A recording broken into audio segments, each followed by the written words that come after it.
Mr. Sudipta Sen. Well, welcome, sir.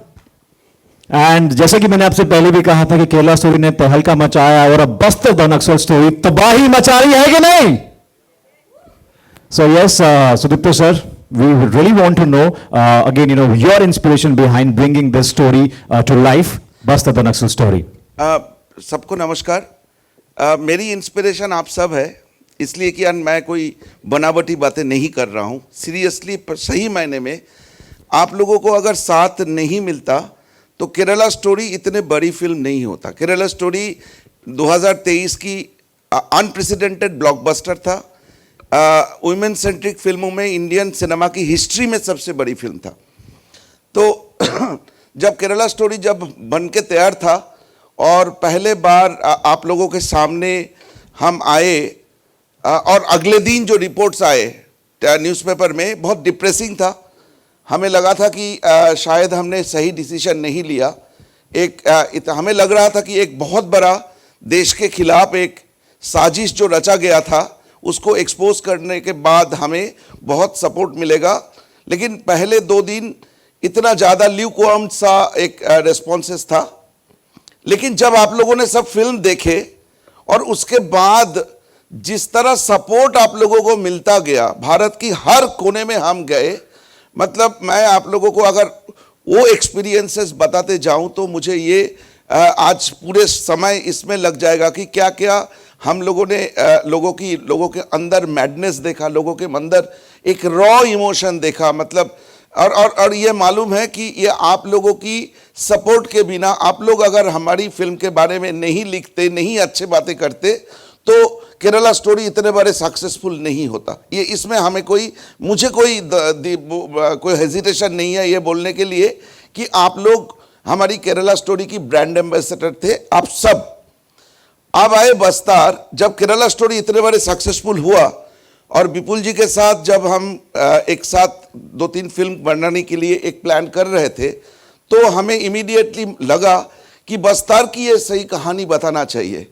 आप सब journalist हैं और आप लोगों को अगर मैं ये पूछूं बस्तर के बारे में आप लोगों को जानकारी है कि नहीं, मुझे डाउट है कि आप लोग बस्तर जानते हैं कि छत्तीसगढ़ की सदर्न पार्ट की 6-7 डिस्ट्रिक्ट को मिला के एक रीजन है जिसको बस्तर बोला जाता है। और वहाँ पे कुछ नक्सलवादियों की प्रॉब्लम है, माओइस्टों का प्रॉब्लम है और ये प्रॉब्लम पिछले 50 साल से चल रहा है। इसके बारे में कभी कभी आप लोगों की कलम में वो बाहर आए। जब बड़े बड़े घटना घटे, जब टाटमेटला में जो 76 जवानों को मार दिया गया था, या रानी बदली में जब 52 जवानों को मार दिया गया था, जब हमारे गढ़चिरौली में 52 जवानों को 35 जवानों को मार दिया गया था, ये सारे खबर आप लोगों ने बहुत बारीकी से छापे। लेकिन दुख की बात यह है कि पिछले 55 साल में हर दिन हर मोमेंट में बस्तर की लोग, आम जनता, गरीब लोग, ट्राइबल्स एक दहशत की जिंदगी जी रहे हैं और जिसके नतीजे कि पिछले 10-12 साल में 12-15 हज़ार लोगों की मौत हुई है और जिसमें बहुत संख्या में हमारी देश की सिपाही थे। तो ये कहानी मैं बहुत दिन से, मेरा बचपन से इस कहानी को मैं फॉलो करते आया।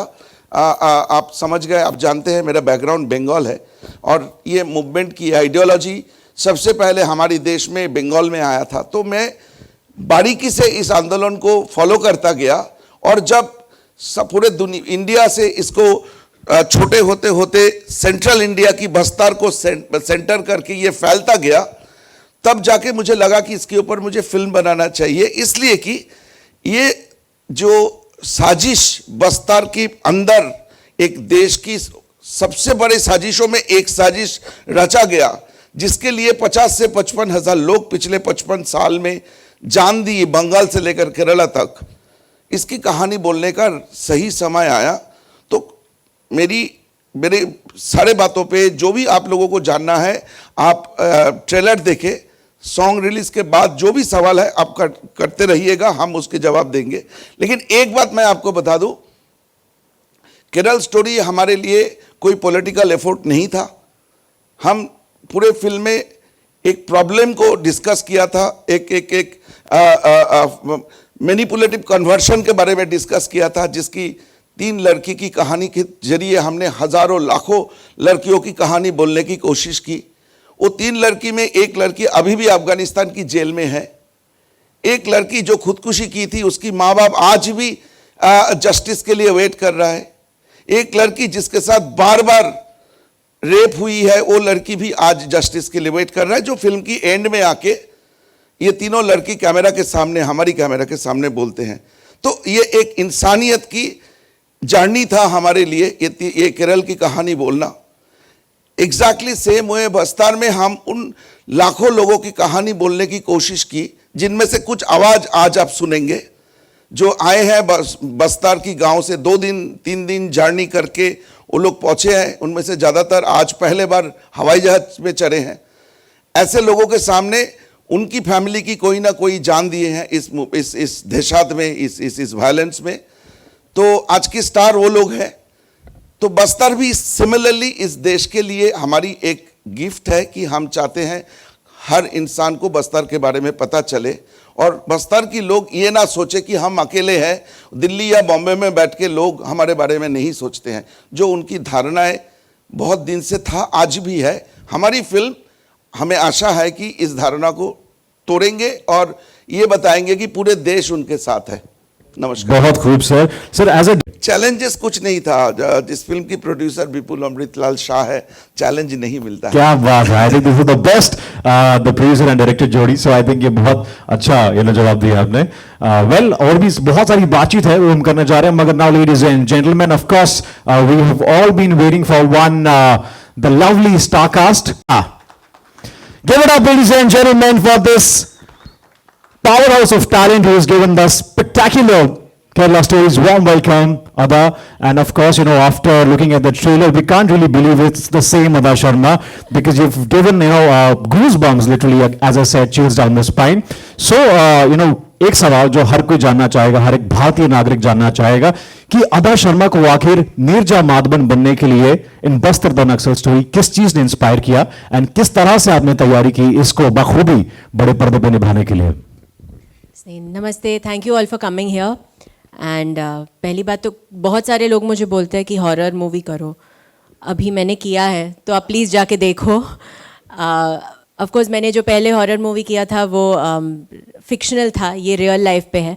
एंड बहुत सारे लोग मुझे बोलते थे कि ट्रेलर देखने के बाद सबको अच्छा लगा, पर बहुत सारे लोग बोले इतनी डरावनी फिल्म आप क्यों कर रहे हो, कैसे कोई देखेगा। एंड डरावनी है, एंड डरावनी होनी चाहिए, because we are talking about हमारे 76 जवान जिनको मारा गया था, तो वो एज अ लाइन ऑलरेडी डरावनी है। तो अगर आप फिल्म में ट्रांसलेट कर रहे हो तो बड़ा मुझे विश्वास है कि भारत में ऐसे लोग हैं जो बहुत दिल के स्ट्रॉन्ग हैं, एंड आप ही वो हो जो उन तक लेके जा सकते हो। जैसे सर ने कहा कि केरला स्टोरी भी हम लोग एक्चुअली जब बना रहे थे, जब सर से पहली मीटिंग हुई थी, he said that we are making a small festival film, and it's a small intimate festival film जो शायद कुछ फेस्टिवल्स में रिलीज़ होगी। हम लोग ने सब पूरी जान लगा के एक्टिंग करी थी तब, but I am very happy to say कि आप लोग ने इतना बड़ा बना दिया, भारत के सभी ने इतना बड़ा बना दिया।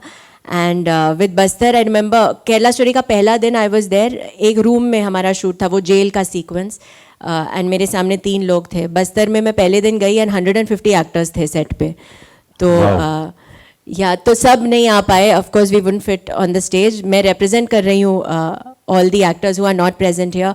बहुत सारे बहुत टैलेंटेड लोग हैं हमारे फिल्म में, तो आई रियली होप कि आप लोग फिल्म देखें और सपोर्ट करें। और I have to say big thank you to all of you. Trailer देखने के बाद मीडिया वालों ने बहुत सपोर्ट किया, बहुत अच्छी अच्छी बातें लिखी, एंड आप लोग ही वो ज़रिया हो जो हम एक्टर्स को या हमारी मूवी आप लेके जा सकते हो ऑडियंस तक। तो आपका ओपिनियन एक्चुअली वो लोगों का ओपिनियन इन्फ्लुएंस होता है आपके ओपिनियन से। तो I know that you guys will really take this to the right place. Thank you. क्या बात है। Give it up, ladies and gentlemen, for this very talented, versatile Ada Sharma, ladies and gentlemen. Please have a seat. On that note, of course, talent की बात की, और विपुल sir की film में कोई ना कोई ऐसा टैलेंट जो है वो पैदा होता है, और फिल्म बस्तर में किसी ना किसी एक्टर का घर भी बसेगा, like you always say that. और moving ahead, ladies and gentlemen, now we have that brilliant actor who was brought. Whoa!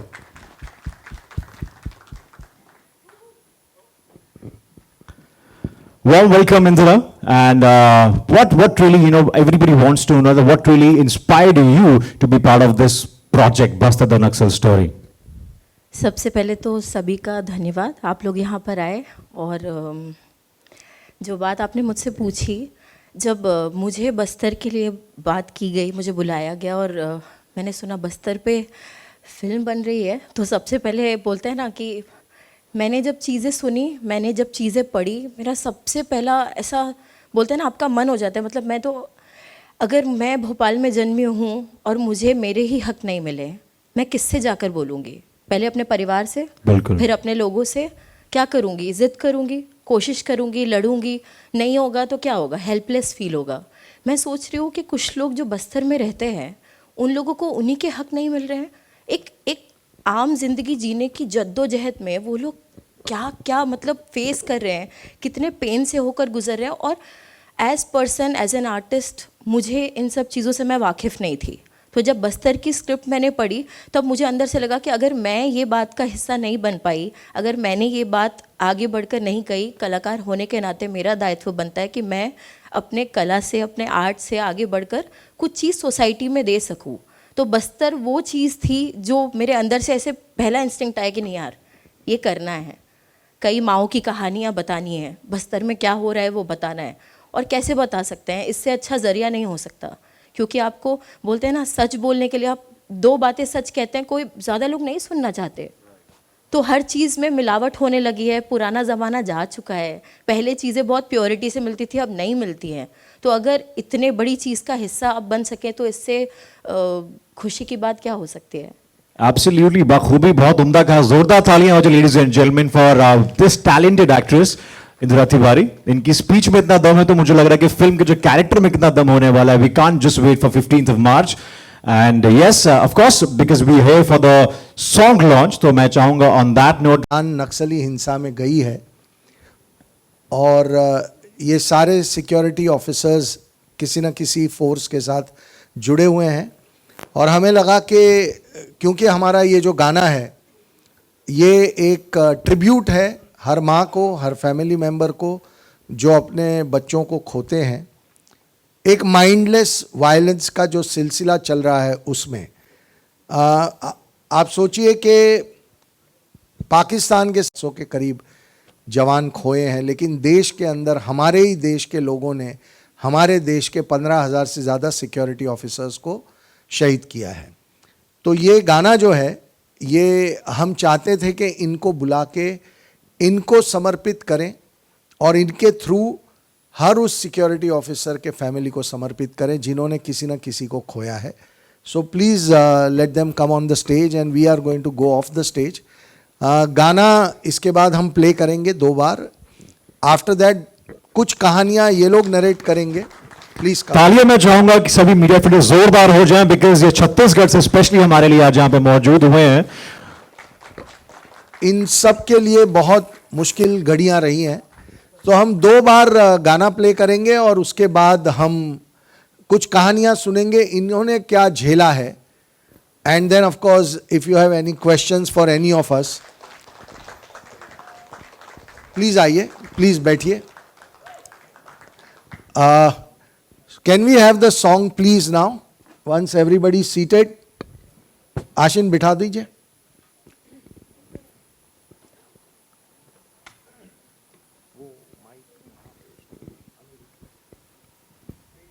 Lights off, please. Once they settle down, slowly. Yes.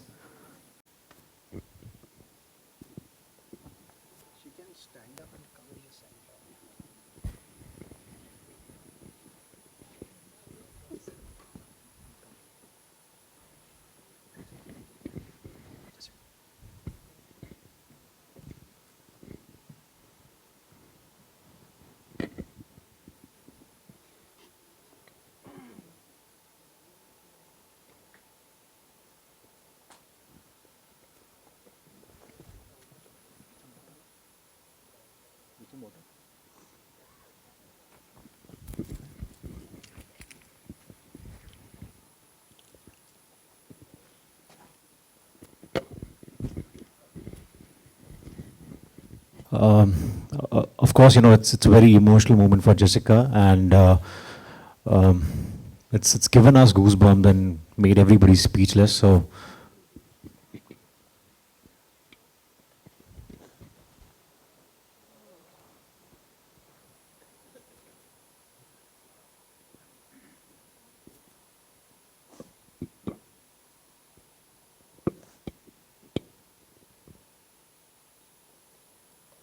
ये जो आपने अभी देखा है ये बिल्कुल सच है, क्योंकि मेरे पापा ऐसे ही उनका डेथ हुआ था, ऐसे ही शहीद हुए थे।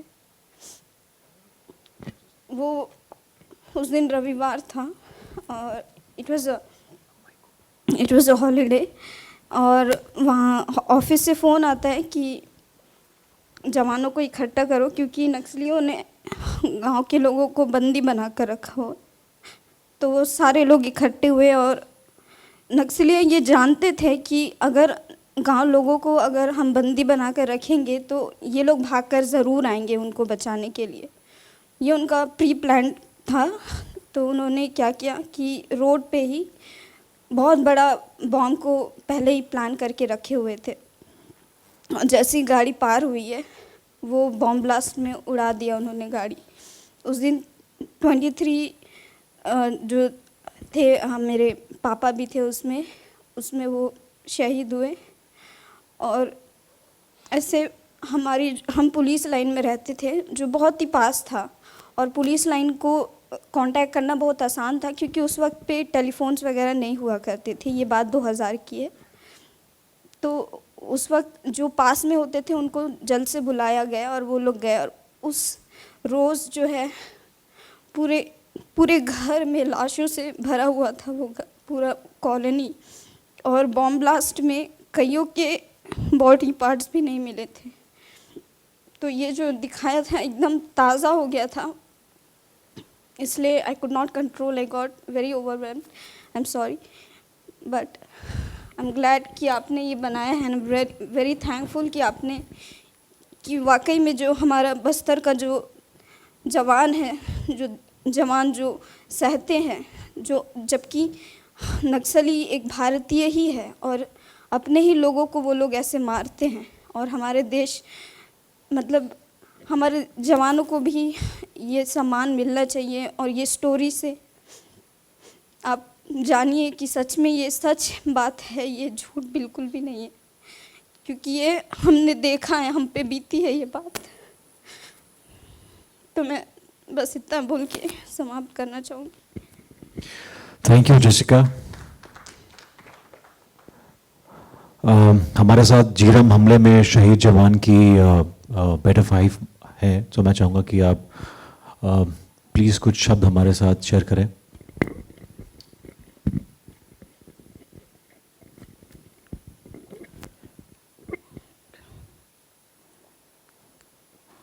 मैं आज पहली बार इतने लोगों के सामने आई हूँ, कभी माइक में भी नहीं बोली हूँ। उस दिन कांग्रेस परिवर्तन यात्रा में ये महेंद्र कर्मा के फॉलो गार्ड में थे, उन्हीं के साथ गए थे सुकमा, और वापस आते समय उनको नक्सली हमला कर दिए और उसमें वो गड्ढा में थे, उसमें उसको गोली लग गई और वो नहीं बचे। हम लोग तो इंतज़ार करते रहे आएंगे बोल के उनको, लेकिन दूसरे दिन पता चला हम लोग को 36 घंटा होने के बाद हम लोग को पता चला कि वो अभी नहीं रहे बोल के। और हम लोग को नाम भी नहीं पता, जो ये वो कर रहे हैं, प्रस्तुत करवा रहे हैं, नाम तो नहीं बोल पा रही हूँ। तो वो मौका दिया हम लोग को आपके सामने बोलने के लिए, इसके लिए उसको बहुत बहुत धन्यवाद देते हैं। बस इतना ही कह के अंत करते हैं।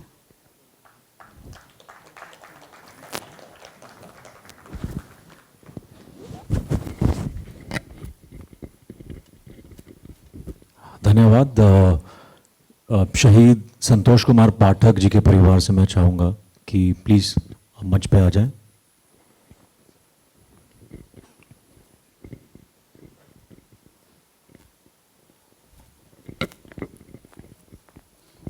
मेरे फादर का 1998 में डेथ हुआ था तरेम नक्सली अटैक में।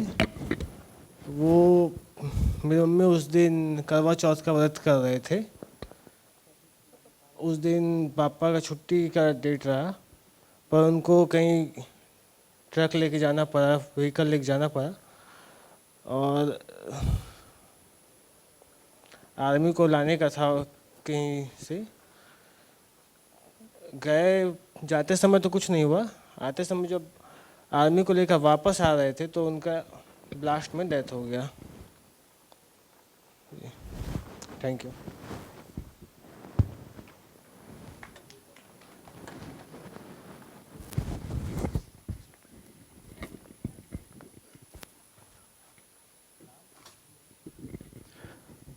Thank you so much. ये शहीद संतोष कुमार पाठक की फैमिली से थे। मैं चाहता हूँ शहीद जय सिंह ठाकुर की बेटी जो है वो प्लीज़ मंच पे आए। कि बस्तर की घटना सच है। मेरे पापा 2006 में बोर्ड एग्ज़ाम की ड्यूटी में शहीद हुए थे। जो नक्सली थे वो जो स्कूल वाले यूनिफॉर्म होता है वो वाले ड्रेस पहनकर हमला किए थे मेरे पापा को। और उस टाइम हम बहुत छोटे छोटे थे। मेरी बहन 2 मंथ की थी। उसको आज ये लगता है कि आज मेरे पापा रहते तो क्या होता। और वो नक्सलियों को के नाम से इतना चिढ़ती है मेरी बहन।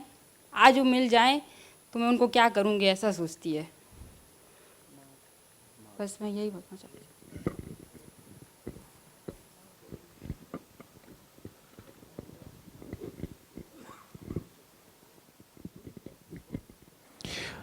Right, I think we have further more stories, but on that note, once again, I would like to call upon stage the cast and crew, of course.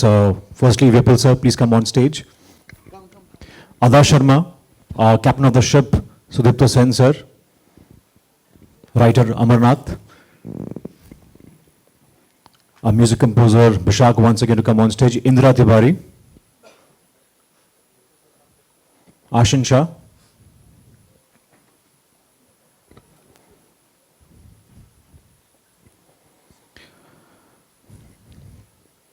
ये लोग ट्रेंड स्पीकर नहीं है, पर आपको उनका दर्द ज़रूर टच किया होगा। और ऐसे हज़ारों फैमिलीज़ हैं हमारे सिक्योरिटी फोर्सेस के जवानों के, जो इन माइंडलेस वायलेंस में जिनको अपने परिवार से किसी न किसी को खोना पड़ता है। और इसीलिए ये फिल्म बहुत ज़रूरी है और भारत के हर इंसान को देखनी चाहिए कि हमारे ही देश के लोग हमारे ही देश के लोगों को इस तरह मार रहे हैं। हम जब बस्तर में थे तो हमें एक इंसान ने बहुत दिल दहला देने वाली बात बोली थी। वो हंसते हंसते कह रहा था, लेकिन बात बहुत गंभीर थी। उसने कहा कि ऐसा है कि जब तक हमारे यहाँ 25, 30, 40 लोग नहीं मरते, तब तक बड़े शहरों के मीडिया में हमारी इस बात की चर्चा नहीं होती। मतलब अगर 2-5 लोग एक साथ मर जाएं तो इसके बारे में मीडिया बिल्कुल रिएक्ट ही नहीं करता, ये खबर भी नहीं छपती। हमारी फिल्म में जो कहानी है कि भारत का झंडा फहराने के लिए एक औरत के पति को बहुत ही बेरहमी से मार दिया गया, टुकड़ों में काट दिया गया। आज तक कोई भी मीडिया वाला उस औरत के पास नहीं पहुंचा।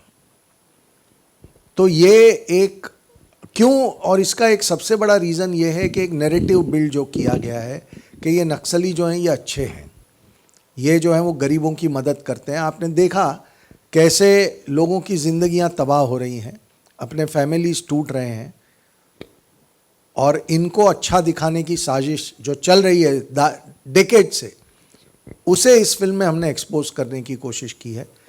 So now if you have any question answers for anybody, if Dada wants to speak something, he will. But otherwise you can ask questions to them or to us, anybody, we are here.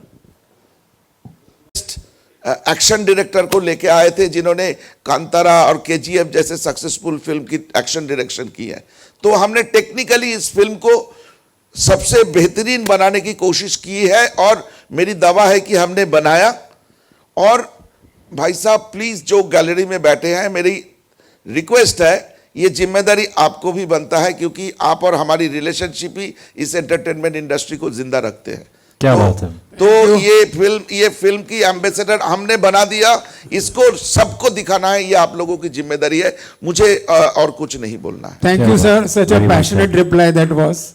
My next question is for Adaji too, and this is a 180-degree change, you know, and of course, Kerala story was a different Thank you, sir. thing. So, how did you internalize this character, and how much is this character connected with reality? Does it mirror somebody who was in real life, or does it just become a fanciful kind of solution for this? Firstly, thank you for publicly acknowledging my work. Thank you for appreciating it. And yes, it is a 180-degree shift. Neither am I the bar dancer I was in Sunflower. Neither am I Neerja Madhavan. Neerja Madhavan, though, is someone who is so aspirational, is someone who I think every girl who will watch this movie will feel that she would want to be her. The strength that she shows in situations, I wouldn't mind even being 1/4 of her, because the strength that she shows in situations that are so emotional, like you saw the 76 Jawans, unko jab mara tha, and I mean she saw it, but she held her emotional strength and she didn't break down in front of everyone. So that's very different from what I am in real life. Also in real life, I think I'm quite emotional, though I try to hold in my emotions and not show them, but nothing close to her strength. This heroic character, मैं actually मिली थी CRPF लड़कियों से है, वहाँ पे वो नक्सली लोग वो पेड़ को भी पॉइजन करते हैं ताकि अगर डेस्परेशन में कुछ बहुत भूख लगी है, 2 दिन से कुछ खाया नहीं और कोई फ्रूट आपने लेके आप खा लिए तो आप वो फ्रूट से मर जाओ। लीव्स के नीचे बॉम्ब्स लगे हैं कि वो एक्सप्लोड हो ताकि आपके पैर वो उजड़ जाए। तो हर जगह से you pass through a river, आप पूरे भीग चुके हो, सपोज़ रेनी सीजन में है पर आपको चुपचाप वहाँ रहना है। एक लड़की मुझे बता रही थी कि नोज़ रिंग और ईयर रिंग्स भी नहीं पहन सकते, बिकॉज जब भी हम कैरेक्टर का लुक डिज़ाइन कर रहे थे तो वी वर सेइंग शायद एक शी सेड नहीं क्योंकि जब भी मून लाइट रहता है वहाँ पे तो वो मून लाइट उनके ईयर रिंग या नोज़ रिंग पे रिफ्लेक्ट होगा और फिर वो नक्सली लोग कहीं पे भी छुपे हो सकते हैं और अगर उन्होंने देखा तो वो मार देंगे। तो शी सेड कोई भी ऐसे रिफ्लेक्टिव चीज़ मत रखो। तो even the watch, Sudipto sir and Vipul sir इतने डिटेल में जाएंगे तो even my watch doesn't have any reflective surface if you C.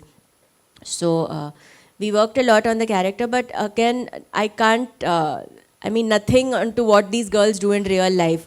I've tried as an actor, मुझे अपने देश से बहुत प्रेम है तो जितना मैं as an actor contribute कर सकती हूँ and ऐसी फिल्म में thank you Vipul sir, Sudipto sir for taking me in this, making me part of this, making me part of all their stories. And for me a film, जैसे मैंने Kerala story में भी कहा था, the film is a success when the people first is a success when the people who are you know जो जुड़े हुए हैं, जैसे I would wait for their reviews and I would really want to know आप लोगों को क्या लगा फिल्म देख के, have we done justice to it, and अगर वो हुआ है then I think हम लोग सफल है। But as an actor, that little contribution that I can do for my country, I feel in films like this. Thank you, sir. Very, very nicely said, Ada. Moving ahead, next question. मेरा नाम पंकज शुक्ल है। 3 सवाल हैं मेरे, एक अदा से, एक इंदिरा से, एक अमरनाथ झा से। तो अदा के पास माइक है, अदा से ही शुरू करते हैं। अदा, आप मार्शल आर्ट्स में ट्रेंड एक्टर हैं और आपने एक्शन फिल्म ये की है और काफ़ी सारा एक्शन इसमें शायद देखने को मिलेगा। तो आपका जो पर्सनल ट्रेनिंग है एक्शन की वो कितनी इसमें काम आई है, और जो करेक्टर आप कर रही हैं वो शायद जहाँ तक मुझे याद है वो PS कल्लूरी थे वहाँ पे जिन्होंने ऐसा काम किया था बस्तर में। चूँकि मैं बस्तर, दंतेवाड़ा ये सब घुमा हुआ है मेरा, मैं खुद जा चुका हूँ वहाँ पर। तो उस क्षेत्र की जो आपने कहानी कहने की कोशिश की है उसमें बताइए एक्शन कितना काम आया, एक्शन की ट्रेनिंग, और एक रियल लाइफ करेक्टर से क्या कोई रेफरेंस लिया आपने? पंकज जी, एक्शन की ट्रेनिंग तो आई थिंक हर चीज़ में काम आती है, बिकॉज एक्शन की ट्रेनिंग आपको फोकस और डेडिकेशन में ट्रेन करती है। तो इवन अगर आपको कोई कैरेक्टर प्ले करना है जिसमें शायद डांस हो या कुछ और हो या वो भी नहीं हो, पर आपका फोकस वो ट्रेन करता है। जैसे मार्शल आर्ट फॉर्म जैसे सिलम्बम, क्योंकि अगर आप सिलम्बम कर रहे हो तो आप को इतना फोकस्ड होना चाहिए कि वो लकड़ी आपके सर पे नहीं लगे। तो आई थिंक एक्शन की ट्रेनिंग यहाँ पर बस्तर में जो एक्शन है वो बहुत अलग किस्म का एक्शन है। लाइक जैसे मैंने कमांडो में किया था एक्शन, वो हैंड टू हैंड कॉम्बैट है और वहाँ पे हमारे कैरेक्टर्स लार्जर देन लाइफ, जैसे सुपर हीरो ऑलमोस्ट वैसे है, फिक्शनल वर्ल्ड में है। तो वो मज़ेदार पंच लाइन्स आएंगे और कोरियोग्राफ्ड एक्शन लाइक वो 1 2 3 4 पंच किक डक, ये वो सब है। इसमें जो गन्स हम लोग पकड़ रहे हैं, सुदीप्तो सर चाहते थे कि बहुत रियलिस्टिक लगे, तो 6-8 किलो के गन्स हम लोग पकड़ रहे हैं। मेरा बैग अभी तक ठीक नहीं हुआ है और मैं अभी चप्पल ही पहन रही हूँ। इफ़ यू नोटिस, मैं कोई भी इवेंट में भी जाती हूँ और खूबसूरत लहंगा भी पहन रही हूँ, मेरे नीचे में सिर्फ चप्पल, मैं हील ही नहीं पहन पा रही हूँ बिकॉज ही इंसिस्टेड कि रियल लगना चाहिए और वो स्ट्रॉन्ग लगनी चाहिए। I had to put on weight, 10 kilo वज़न मैंने बढ़ाया, बट वी थॉट कि हेल्दी तरीके से बढ़ाए बिकॉज जो लड़कियां हैं वो स्ट्रॉन्ग है। इट्स नॉट कि अनफिट है, बहुत ही फिट है, पर ऐसे जंगल में अगर आपको 2-3 दिन में रहना है और शायद खाना नहीं मिलेगा, you have to be strong enough to be able to combat that. नहीं, वो दिख भी रहा है, एफर्ट आपका दिख रहा है। Thank you sir. तो केले खाए, अलसी के लड्डू खाए और हाँ, वेट ट्रेनिंग भी की मैंने ताकि मैं थोड़ी दुबली पतली नहीं लगूँ। रियल लाइफ कलेक्टर से कोई इंस्पिरेशन? रियल लाइफ एक्चुअली बहुत सारे रियल लाइफ कैरेक्टर्स को लेके बनाया है। सुदीप्तो सर डिटेल में बताएंगे कितने परसेंटेज कौन से कैरेक्टर से, लेकिन मेरा लुक एक जन से है, मेरी जो इमोशन है वो एक्चुअली बहुत सारी लड़कियों से है। एंड जैसे आप कह रहे थे कल्लूरी जी से, मैं उनकी वीडियोस भी मैंने देखा है और कितना बोल्डली वो बात करते हैं। एंड हाँ, मैं बहुत ईजिली एनीवे इंस्पायर होती हूँ, तो इन सब कैरेक्टर से कुछ ट्रेड्स मैं बहुत सारे आईजी से भी मिली और उनके ऑफिसेज में भी मैंने देखा वो कैसे बात करते हैं। बिकॉज अगेन सर को नहीं चाहिए था, इसे रियल लाइफ में आप बहुत पोलाइट हो, तो मुझे वो नहीं चाहिए। आप कमांड दे रहे हो किसी को तो वो politeness, like I will be like please Pankaj ji आप यहाँ, वैसे मेरा रियल लाइफ है। But if I have to say Pankaj up left यहाँ से जाइए, तो वो सब ही put me into training classes की वॉइस मॉड्यूलेशन और डिक्शन। बट वो I think as an actor मेरा जॉब है, मेरा फ़र्ज़ है करना जितना कन्विंसिंगली हो। थैंक यू, आपको इसमें ही अच्छा लगा तो फिल्म में तो मतलब मैं रुकी हूँ, अब आप देखो। Thank you so much. Indira से सवाल पूछना चाहूँगा एक। इंदिरा, आपकी मुंबई में ये पहली प्रेस कॉन्फ्रेंस है एज एन एक्टर, तो बहुत बहुत बधाई है आपको आज के दिन की। और आप NSD ट्रेंड एक्टर हैं जहाँ तक मुझे पता है, और इस तरह के किरदार जब आपको मिलते हैं, जो रत्ना कश्यप का किरदार आप कर रही हैं इस फिल्म में, उसमें कितना प्रोसेस काम आता है? ट्रेनिंग जो आपको मिलती है 3 साल 4 साल जो आप लोग वहाँ ट्रेन होके आते हैं किसी दूसरे कैरेक्टर में जाना, एक तो सवाल ये है। दूसरा सवाल ये है कि यहाँ पे इतने सारे लोग बैठे हुए हैं जो बस्तर से आए हुए हैं, जिनके घर से कोई न कोई शहीद हुआ है, आप भी सिंगल मदर चाइल्ड हैं, तो किसी माँ का बच्चा जब आता है कहीं एक निर्जन स्थान पे काम करने के लिए, जैसे आप शहर में यहाँ बम्बई आइए भोपाल से अकेले काम करने, तो माँ का जो दर्द होता है, तो उसको आपने पर्दे पर निभाने के लिए कितनी आपको मदद मिली होगी अपनी माँ के दर्द से? पहले तो तहे दिल से शुक्रिया।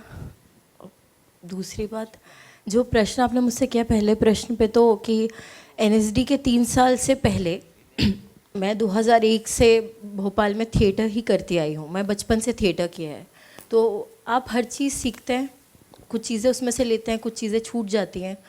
मैं जब से फिल्मों में काम कर रही हूँ, जब से मैंने शुरुआत किया, मैंने किरदारों को जाना। थिएटर में जितनी एक्सरसाइजेज होती थी, जितनी चीज़ें होती थी, वो एक एक्सपेरिमेंटल स्पेस होता है 24/7। आप कोशिश करते हैं क्या वर्क करेगा क्या नहीं करेगा। जब फिल्म की स्क्रिप्ट आपके हाथ में आती है, तो जैसे मैं पढ़ती हूँ, मैं पढ़ते समय कोई चीज़ तय नहीं करती, मैं हमेशा उसका जो मेन इमोशन है उससे जाने की कोशिश करती हूँ। हर फिल्म एक दूसरे से अलग होती है। बस्तर मेरे लिए बहुत ही अलग थी, क्योंकि जब मैंने पढ़ा, मैं सबसे पहले तो हाँ बहुत ज़्यादा इमोशनल थी, क्योंकि मुझे अंदर से ऐसा लग रहा था कि मैं इतने सारे लोगों को रिप्रेजेंट करने वाली हूँ। सबसे पहली बात, बस्तर वनवासी जंगल एक ऐसी जगह जो सभी के लिए है। दुनिया में नेचर ऐसी चीज़ है जो भगवान ने सबके लिए बनाई है। जो सब लोग जहाँ पैदा हो रहे हैं, सबके अपने राइट्स हैं, सबकी अपनी चीज़ें हैं, और उनको वो सारी चीज़ें मिलनी चाहिए। हर आदमी हर एक दिन ग्रो करता है, तो वो ग्रोथ कोई किसी से कैसे छीन सकता है? चीज़ें कैसे हो सकती हैं? फिर जब रत्ना पे आई, कि रत्ना वहाँ की माएँ, वहाँ के लोग किस तरीके से क्या हो रहा है ज़िंदगी में। तो मुझे एक पॉइंट पे ऐसा लगा कि कुछ चीज़ों की तैयारी करनी पड़ती है और कुछ चीज़ों को आपको ऐसे ही छोड़ना पड़ता है। मैंने जब तय किया कि मैं जो टेक्निकल चीज़ें वो तो आएंगी, उसको तो करना ही है, पर कुछ चीज़ों को छोड़ के रत्ना की तरह सोचना पड़ेगा। अगर मकसद क्लियर रहे कि क्या करना है, मेरा मकसद था मुझे कुछ चीज़ ढूंढनी थी, मुझे मेरा परिवार जो खोया उसके लिए अपनी बात करनी थी और आगे बढ़ना था। मैंने वो एक सिंपल मकसद लेकर चली हूँ और उसके इर्द गिर्द मुझे अगर सर ने बोला कूद जाओ, आ गए कूद जाओ, तो मैं कूद गई। मुझे बोला रस्सी पे चलना है चल जाओ, मैं चल गई। मैं कैसे कर पाई मुझे नहीं पता। मैं खुद हर दिन शूट पर इतना सरप्राइज होती थी कि सच में इंदिरा, शायद इंदिरा को बोलोगे नहीं कर पाएगी, पर जैसे ही मैं कपड़े पहन के तैयार होकर अपनी चीज़ों में जैसे ही जा रही हूँ, वो कुछ एक अलग शक्ति आ गई। जैसे वो बोलते हैं ना, कुछ अलग ही हो रहा था। और अपने आप को पूरी तरीके से सौंप देना जो होता है ना, कि फिर आप सोचते नहीं हो, आप किसी पे ट्रस्ट करते हो और आप अपने आप को पूरे तरीके से झोंक देते हो। जैसे कि मैं इन लोगों को देख रही हूँ, मैंने जब जो मेरी मदद के लिए 24/7 अवेलेबल थी, जिन मैम से मैंने बातचीत करी, जो मुझे हर प्रश्न का जवाब देती थी, उन्होंने मुझे एक ही चीज़ बोला था। उन्होंने कहा था कि ये सब लोग इतना एक्सेप्टेंस का लेवल पार हो चुका है, इतना पेन पार हो चुका है कि वो जब अपनी बात कह रहे हैं ना, तो ऐसे कह रहे हैं जैसे खाना खा रहे हैं। अपने जीवन में चीज़ों को एक्सेप्ट कर लेना कि यही हुआ है और आने वाले दिनों में यही होने वाला है। मैं ऐसे हो गई ना कि मुझे एक चीज़ समझ नहीं आई, जब हम इसे रिक्रिएट करेंगे, जब हम इसे पोर्ट्रे करेंगे, और अगर मैं इमोशनल हो रही हूँ पर मैंने उनको देखा है वो लोग कैसे बात कर रहे हैं, तो मैं अपने परफॉर्मेंस में, अपने काम में इतनी सच्चाई रखनी पड़ेगी कि जैसे वो मुझसे बात कर रहे हैं और अपनी कहानी बता रहे हैं, वैसे ही मैं भी रत्ना की कहानी उतनी ही शिद्दत से, उतनी ईमानदारी से बता पाऊँ कि मैं कहूँ ना और आपको फील हो जाना चाहिए। माँ का किरदार निभाना कितना मुश्किल था? माँ तो मेरी माँ सिंगल पेरेंट है। मेरे फादर को मैंने कभी देखा नहीं, तो एक तरीके से जिस तकलीफ़ से, जैसे इनको तो ये लोग अपनी बता रहे हैं, कहानी बता रहे हैं, मैं सुना उनको कि किसी के साथ ऐसा हुआ, किसी के परिवार में हुआ, किसी के फादर को ख़त्म कर दिया, किसी को कुछ। मैं एक तरीके से अपने आप को उनका हिस्सा ही समझ के चल रही थी, क्योंकि मैंने अपने फादर को कभी देखा नहीं, मुझे पता नहीं, और मैंने अपनी माँ को हमेशा देखा है। और मैंने देखा है कि जिस तरीके से, जिन चीज़ों से होते हुए सोसाइटी में वो इतना अपना सर ऊंचा रख के खड़ा रखी है हमेशा, उन्होंने हर सोसाइटी से ऑपोजिट जाके, जैसे माँ क्या बोलती है, काम करो, चीज़ें करो, शादी करो, घर चले जाओ। फैमिली तो यही होती है ना, परिवार बनाना तो हर एक औरत का सपना होता है। जब आप कंसीव करते हैं ना, जब आप बच्चा पैदा करने वाले होते हैं, आपके मन में सबसे पहला ख्याल आता है मेरा बच्चा या बच्ची बड़े होके क्या करेगी, देश के लिए क्या करेगी, है ना। हम तो यही सोचते, जो हम नहीं कर पाए उसका बच्चा छीन ले रहे हैं, और वो देश के लिए नहीं काम करने वाला है, शायद वो कुछ और ही करने वाला है जो माँ चाहती भी नहीं है। तो मैं इतना रिलेट कर पा रही थी, और मुझे लगता है मैं मेरी माँ को देखा है हर चीज़ से लड़ते हुए, आगे बढ़ते हुए, और कभी वो पीछे हटी नहीं, वो कभी डरी नहीं। तो मुझे लगता है कि माँ का बहुत हाथ है, जिस वजह से मैंने उनको इतने करीबी से इतना जाना है कि मैं एक माँ को पोर्ट्रे कर पाई, और मैं हज़ारों माँओं को पोर्ट्रे कर पाई हूँ। तो मेरी स्ट्रेंथ इतनी डबल ट्रिपल हुई है ना कि आने वाली ज़िंदगी में, भविष्य में मेरे आसपास कभी किसी को किसी भी तरह की ज़रूरत पड़ेगी, तो मैं वो पहली शख्स रहूँगी जो हर तरह से उनके लिए खड़ी रहूँगी और उनके लिए बोलूँगी, और अपने लिए भी बोलूँगी। Thank you so much and all the best.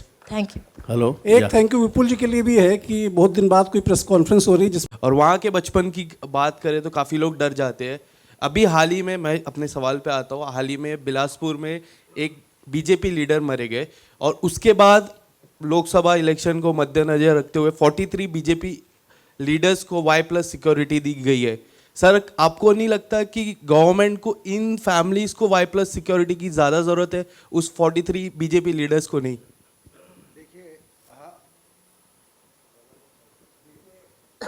Hello, हाँ, देखिए, हर जान ज़रूरी है, और अगर आज उन लीडर्स पे खतरा है तो उन्हें भी सिक्योरिटी मिलनी चाहिए। लेकिन अगर आप एक ऐसे देश में, एक ऐसे माहौल में रहना चाहते हैं जहाँ के नक्सलवाद रहे ही ना, तो सिक्योरिटी देने का मसला ख़त्म हो जाएगा। हम हमारे देश में अगर विदाउट सिक्योरिटी नहीं जी सकते तो ये बहुत बड़ा प्रॉब्लम है। हमारे को सिक्योरिटी की क्यों ज़रूरत होनी चाहिए अपने देश के अंदर? हम जब केरला स्टोरी बना रहे थे तो केरला स्टोरी के बाद हमको मुंबई पुलिस ने बहुत समझाया था कि आप सिक्योरिटी लीजिए, और हमने ज़िद की थी कि हम नहीं लेंगे। ये हमारा देश है, हमारे देश के एक प्रॉब्लम के ऊपर अगर हमने एक फिल्म बनाई है तो हम सिक्योरिटी लेके नहीं जिएंगे। लेकिन ये हम बम्बई में कर सकते हैं, ये बस्तर में करना नामुमकिन है। आज इतने लोग यहाँ आए हैं, इनकी हिम्मत को सलाम है कि वो पूरे सदमे को जीने के बाद भी वो अपनी ज़िंदगी में आगे बढ़ रहे हैं। हमें सबको मिलके ये नक्सलवाद का जो प्रॉब्लम है उसे ख़त्म करना है, और नक्सलवाद का जो प्रॉब्लम है उसका जो शहरों में बैठे हुए लेफ्ट लिबरल जो उनको एक नैरेटिव बना के सपोर्ट कर रहे हैं उनको भी उखाड़ के फेंकना है, और नक्सलवाद को भी उखाड़ के फेंकना है।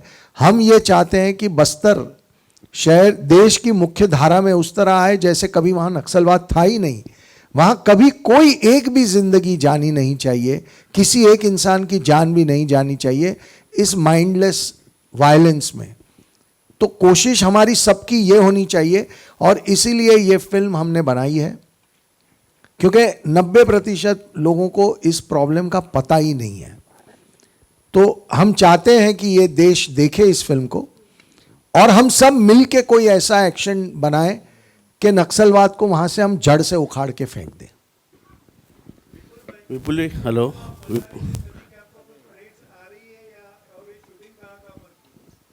नहीं, इस वक्त तो अभी तक कोई थ्रेट नहीं आई है।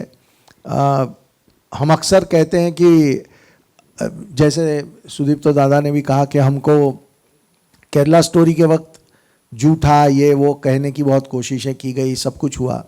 देखिए मैं आपको बताता हूँ एक छोटा किस्सा कि एक सबसे बड़ा जो लोगों का पॉइंट था हमारे अगेंस्ट वो था 32,000 का नंबर, कि 32,000 तो लड़कियां हैं ही नहीं, ये तो सब बकवास है। 6 जून पिछले साल मैंने और दादा ने एक 17 मिनट का वीडियो बना के यूट्यूब पे डाला है, वो आज भी अवेलेबल है। उसमें हमने वो 32,000 का आंकड़ा पूरा गिनवा दिया है, और वो आंकड़ा लेके हम गए थे मीडिया चैनल्स के पास और कहा कि इस पे डिबेट करिए। तो कोई डिबेट नहीं किया उन लोगों ने, हमें मीडिया वालों ने कहा कि सामने वाले डिबेट नहीं करना चाहते। तो सच जो है वो थोड़ा देरी से ही सही बाहर आ जाता है। अब आते हैं बस्तर पे, तो मुझे लगता है कि ये जो लोग हमारा विरोध करने के लिए प्रोपोगेंडा एजेंडा ये सब वर्ड्स यूज़ करते हैं, उनको अब शायद लग रहा है कि इनके सामने बोलने का कोई फ़ायदा नहीं, ये लड़ेंगे और सच के साथ लड़ेंगे और हमको बिल्कुल भी जगह नहीं देंगे और खुल के लड़ेंगे। तो इस बार ना कोई विरोध है, ना कोई धमकियां हैं, ना कोई प्रोपोगेंडा वाली बात है, ना कोई एजेंडा वाली बात है। तो मुझे लगता है कि जो हमारी शुरुआत केरल स्टोरी से हुई थी वो अब यहाँ पहुँची है कि अब लोग हमें उस तरीके से धमकाते भी नहीं हैं और ना हमें झूठा साबित करने के लिए एक नाकाम कोशिश करते हैं। हेलो विपुल जी, मेरा सवाल आपसे है। यहाँ पर सामने आपके सर जस्ट 1 सेक लेफ्ट हैंड साइड में सर, ये हमने महाराष्ट्र की माइक हमने महाराष्ट्र की पालघर एरिया में हाँ ये महाराष्ट्र और गुजरात की बॉर्डर में बहुत घना जंगल है, जो जंगल छत्तीसगढ़ की जंगलों से मिलता जुलता है।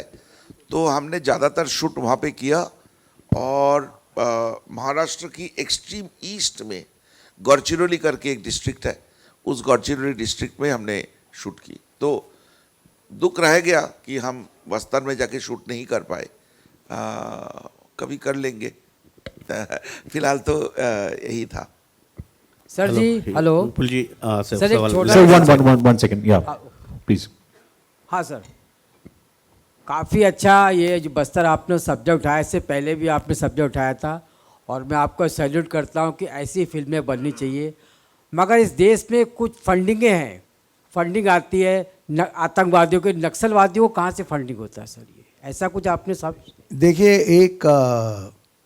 एक बहुत बड़ा नेक्सस है जो अभी सुदीप्तो दादा ने बिगिनिंग में पहले जवाब में कहा था कि वहाँ पे एक बहुत बड़ी पैरेलल इकोनॉमी क्रिएट हुई है। वो जो तेंदुपत्ता होता है जिससे बीड़ी बनती है, वो बीड़ी का जो तेंदुपत्ते की इकोनॉमी है वो बहुत बड़ी है। वहाँ आयरन ओर जो जिससे आयरन और स्टील बनता है वो बहुत बड़ी इंडस्ट्री है, मतलब बहुत निकलता है वहाँ आयरन और प्रेशियस स्टोन्स वहाँ बहुत निकलते हैं। उसमें से करीब साल में 2,200 करोड़ रुपए का एक पैरेलल इकोनॉमी क्रिएट की हुई है। वही इकोनॉमी को बचाने के लिए, क्योंकि वो इतना पैसा आता है जो इनके पूरा जो शहरों में बैठे हुए लोग हैं, जो वहाँ नक्सली हैं, सबके एजेंडा को फंड करता है, इसलिए उस बस्तर को बहुत शिद्दत से प्रोटेक्ट किया जा रहा है। ये पैसा विदेश तक भी जाता है। एक लाइन उसमें होता है कि जो भी जो भी डेवलपमेंट फंड भारत सरकार देती है हर जिले में, उनका एक सर्टेन परसेंट उनको सीधे जाता है। अब समझिए, जो भी जितने भी डेवलप होता है, हर डिस्ट्रिक्ट का एक डेवलपमेंट फंड आता है स्टेट और सेंटर से, उसमें जो बजट बनता है उसमें लेवी नाम से ऑलरेडी बजट में प्रोविजन होता है, जो लोकल अधिकारियों को भी पता होता है कि माओवादी को जाएगा, चूंकि उनको वहीं रह के काम करना है, सो उनको वहाँ से भी पैसा मिलता है। ये एडिशनल सोर्स है जो लगातार मिलता है। और क्या है कि आप देखेंगे, मैं आपको एक बड़ी इंटरेस्टिंग बात सुनाऊं। दिल्ली यूनिवर्सिटी में एक प्रोफेसर है जिनको एक बार अरेस्ट किया गया था दिल्ली में। छत्तीसगढ़ पुलिस आए थे, दिल्ली पुलिस और छत्तीसगढ़ पुलिस मिलके उनको अरेस्ट किया था। उनकी अरेस्ट होने की 1 घंटे में, जब तक वो थाने में 1 घंटा बैठी थी, 1 घंटे में 21 कंट्री की हेड ऑफ द स्टेट्स हमारी राष्ट्रपति को लेटर लिखते हैं कि भारतवर्ष की ह्यूमन राइट्स की हालत बहुत ख़राब है, India is the darkest spot of human right in the world. 21 country से लेटर पहुंचता है। जब तक उस प्रोफेसर को अदालत में ले जाके पेशी किया जाने से पहले उनको छोड़ देना पड़ता है, क्योंकि एक इंटरनेशनल डिप्लोमेटिक प्रेशर आता है। तो आप ये जो नेक्सस है ना, ये नेक्सस सिर्फ बॉम्बे, दिल्ली, बैंगलोर, हैदराबाद में नहीं है, इसकी तार जुड़े हुए हैं बड़े बड़े शहर, न्यूयॉर्क, पेरिस, शिकागो में, सब यूनिवर्सिटीज़ में और ह्यूमन राइट ऑर्गेनाइजेशंस में इनकी तार जुड़ा हुआ है।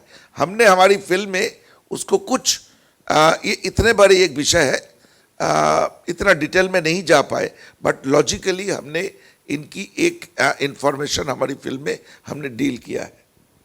Hello sir, I am Ramesh Rao from the daily truth newspaper. Congratulation आप अमृत सर जी, आपको भी, कि आप ऐसे ढूंढ के लाते हैं सब्जेक्ट जो जिससे हमको जागरण होती है कि देखो देश में क्या क्या हो रहा है, and so many real people you are broad, so really credit goes to you. Now Sudeep, I want to ask one thing, आप ये सब बताएं कि इतना सब हो रहा है, अभी सर ने नेक्सस बोला, तो do you have shown in the film कि what government is doing, what government is doing to protect this poor people? कोई आपने कुछ उसका हल दिखाया सर? सर ऐसा है, this will go on for so many, I think one movie has also come, no, Veerappan, वो भी ऐसे ही था कुछ इसमें ना सर? वीरापन मैंने देखा नहीं है, इसलिए मैं बोल नहीं पाऊंगा। लेकिन मैं आपको बता दूं, हमारी फिल्म एक ह्यूमन डॉक्यूमेंट है। पिछले 50 साल में अगर 50-55 हज़ार लोगों की मौत होती है और कम से कम $3 ट्रिलियन US इकोनॉमी जैसे इकोनॉमिक लॉस हमारी देश में होता है, तो वो एक बहुत बड़ा समस्या है इस देश की। तो हमने हमारी फिल्म को कंसंट्रेट किया था वहाँ पे लोग जो एवरीडे बेसिस पे जो वायलेंस के सामना कर रहा है, एवरीडे बेसिस पे इस देश की जो इकोनॉमिक लॉसेस किया जा रहा है उसके ऊपर केंद्रित है। ये कहानी इंसानों की कहानी बोलते गए और उस दौरान जो मुद्दे हमारे सामने आए हम सबको टच तो किए। हमने ऐसा डेफिनेटली नहीं किए कि कोई चीज़ हमने अधूरा छोड़ दिया एक आम कन्वीनियंट सिनेमा की तरह। हमने गहराई में गए, एकदम बस्तर की मिट्टी की खुशबू लेके आए हमने फिल्म में। लेकिन हमने इस तरह की इशू जो पॉलिटिकल दायरे में आता है उसको ज़्यादा नहीं गए, क्योंकि हमें आज भी लगता है बस्तर की इशू जो है वो पॉलिटिकल इशू ज़्यादा नहीं रह गया। अमरनाथ भी आपने थोड़ी देर पहले बताया, ये पॉलिटिक्स था, पॉलिटिकल इशू ज़्यादा नहीं रह गया, ज़्यादा बंदूक की भाषा में बातें चल रहा है वहाँ पे। हमने उनके उस बंदूक की और बंदूक की दिए हुए जो रियलिटी है उसके ऊपर कॉन्सेंट्रेट ज़्यादा किए। अच्छा, एक साल म्यूजिक राइटर बुसुक मजुमदार, नो? जी सर, बोलिए। विशाख ज्योति मजुमदार। विशाख ज्योति। You have taken Javed Ali as a singer. Yes, There's sir. only one song in the film. नहीं नहीं, इस फिल्म में 3 गाने हैं अच्छा, और वो धीरे धीरे आएंगे। अभी तो हमने आज वंदे विरम लॉन्च की, उसके बाद धीरे धीरे बाकी 2 गाने भी आएंगे। why you choose Javed Ali only, not any other singer? Any more credits for him? नहीं सर, ऐसा कुछ नहीं। मुझे लगा कि जावेद जी का आवाज़ मुझे लगा कि इस गाने के साथ थोड़ा सूट हो सकता है। बहुत सारे सिंगर्स हैं, तो उनमें से मुझे लगा कि जावेद भाई ज़्यादा अप्रोचेबल था, तो मैंने जावेद भाई को ज़्यादा अप्रोच की। और ये मेरी डिसीजन नहीं थे, हम सबकी डिसीजन थे। मेरा सवाल जी सर, बिल्कुल बिल्कुल, बहुत खुश हूँ मैं। हेलो हेलो, मेरा सवाल, गाना कैसा लगा? सही बात है। Hello okay, one last Vipul question ji, मेरा please. क्वेश्चन आपसे है। Okay, Vipul one ji, last question please, yeah. Hello, मैं ये पूछ रहा था कि जैसे कि ये तो बहुत ही माइक पे इंस्पायरिंग स्टोरी थी कि या सुदीप्तो दादा सर से मेरा सवाल रहेगा या विपुल सर जो भी जवाब दे सकें, कि आपने कहा कि एक नैरेटिव सेट किया गया है कि ये भटके हुए नौजवान हैं, उनको मुख्य धारा में लाना चाहिए, अपने देश के ही लोग। लेकिन हमारा सवाल है कि अगर बिना पॉलिटिकल सपोर्ट के नक्सलवाद की समस्या कैसे आई देश में? हालांकि वो भी अपने ही नागरिक हैं, और अमरनाथ जी ने बताया कि जो सरकारी फंडिंग आती है, तो सरकारी फंडिंग उनको दी ही क्यों जाती है? उस पर क्यों नहीं रोक लगाया जाता? क्यों सरकारी, अगर मान लीजिए कि वहाँ के तेंदुपत्ते से इनकम ले रहे हैं, ठीक है, लेकिन सरकारी फंडिंग उन तक क्यों पहुँच रही है? हेलो हेलो हेलो, सरकारी फंडिंग उन तक पहुंच रही है क्योंकि हमारा सिविल गवर्नेंस वहां तक नहीं पहुंच पाता है। सिविल गवर्नेंस को लोग रिस्टोर नहीं होने देते। देखिए, जहां जहां सिविल गवर्नेंस रिस्टोर हो गया, झारखंड में वो लोग नहीं टिक पाए, बिहार से चले गए, बंगाल से एक हद तक चले गए, कुछ जगह बचे रह गए, क्योंकि वहाँ हमारा जो सिविल गवर्नेंस है, सिविल एडमिनिस्ट्रेशन स्टोर नहीं हो पा रही है। और जहाँ सिविल एडमिनिस्ट्रेशन स्टोर नहीं होगी तो कौन होते हैं? BDO चलाते हैं ना, ब्लॉक डेवलपमेंट ऑफिसर होते हैं। और तो उनके पास कितनी ताकत होती है? वो लगता है कि एक जो 10 बंदूक वाले आएगा उसको बोलेंगे नहीं, हम तुम्हें ये ब्लॉक डेवलपमेंट फंड का ये 5 लाख रुपए, उसमें 50,000 तुमको नहीं देंगे, या 20 कितना का है, तो नहीं मना कर सकते हो। तो सिविल और माओवादी इसीलिए सड़क नहीं बने, समझिए, ये पूरा इकोसिस्टम है। सड़क बनेगा तो सिविल एडमिनिस्ट्रेशन रिस्टोर हो जाएगा, तो उनकी ताकत चली जाएगी। तो अब मेरे ख्याल से बहुत सिंपल मैं आंसर बता दिया। मेरा सवाल विपुल जी से है। विपुल जी, हमारा जो मेन मुद्दा है, हम पॉलिटिक्स में नहीं जाना चाहते, हम ह्यूमन ट्रेजेडी पे रहना चाहते हैं। लोगों की जिंदगियां, देखिए, पॉलिटिक्स होता है नहीं होता है वो सब एक तरफ है, सफ़र कौन कर रहा है? कॉमन लोग सफ़र करते हैं, ये लोग सफ़र करते हैं, ये लोग सफ़र करते हैं।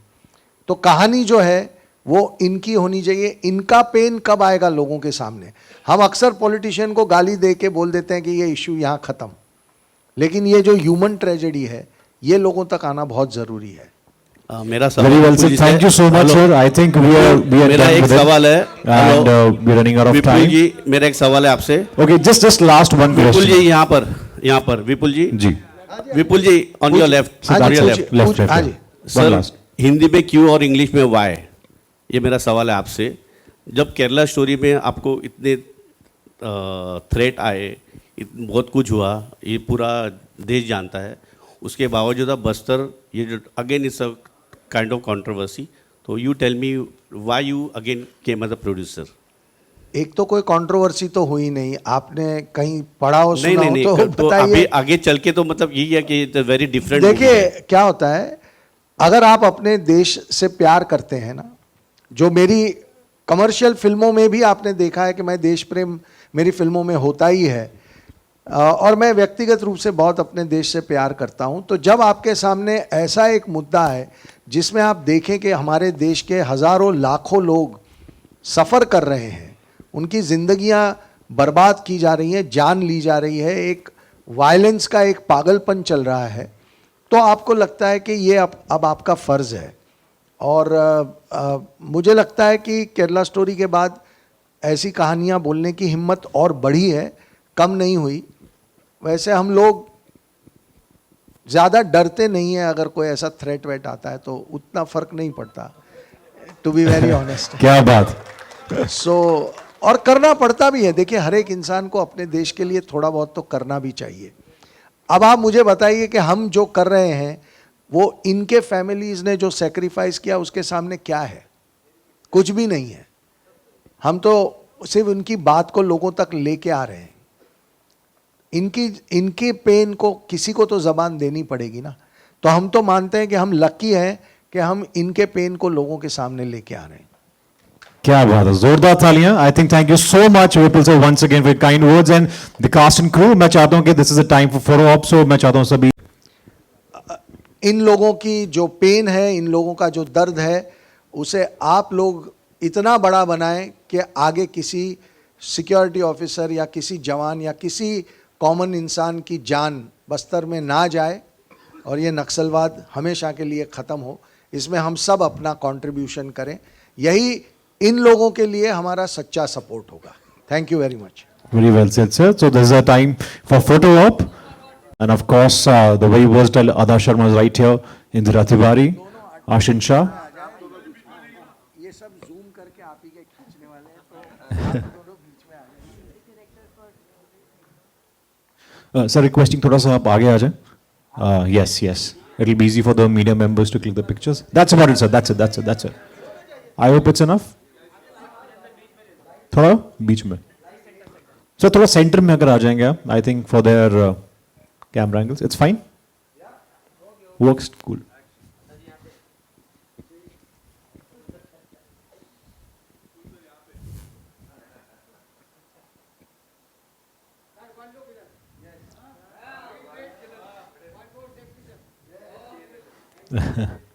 Right. Also, sir, the cast to please be here. मैं चाहता हूं कि हमारे साथ जो हमारे स्पेशल गेस्ट हैं आज मौजूद हैं, please join in the star cast. Ma'am please आप ज्वाइन कीजिए। The entire team of Bastar the Naxal story, we have real stars and along with us.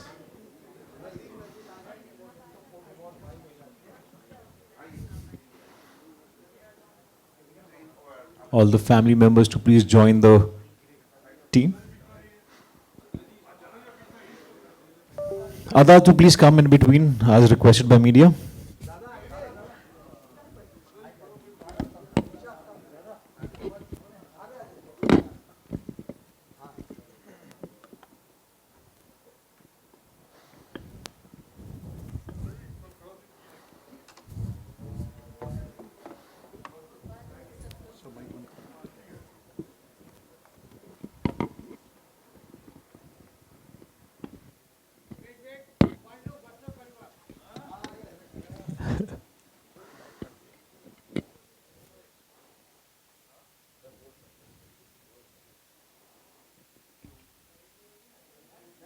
Thank you so much. Thank you so much, everyone. Thank you so much once again, the entire media fraternity, for joining us here today and be part of the song launch event of Bastar the Naxal Story. Let's all together support and raise our voices with Bastar the Naxal Story. जुआर जुआर सबको। हमारा बस्तर वैसे तो बहुत खूबसूरत है, आप लोग भी कभी आइए हमारे बस्तर घूमने के लिए। जी धन्यवाद। नहीं, बस्तर इससे भी ज़्यादा और खूबसूरत है। क्या बात है। So, Ada, the media wants to have a solo picture with you.